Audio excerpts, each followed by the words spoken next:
one is called a Cossack Squat. Sometimes it's referred to as a side lunge shift. But you're going to start with a nice wide lunge here.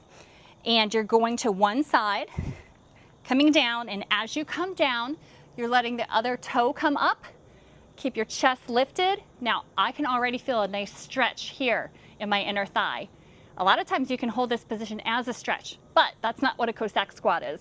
So heel is lifted, engage here, and then you're shifting to the other side and squatting down, letting the heel on that right side now come up. I like to hold my hands in front and keep my chest lifted and squat. So you're going to be a little limited by your flexibility. That's okay. Just go as low as you can with it. If you are hyper flexible like I am and you can come all the way down, fabulous.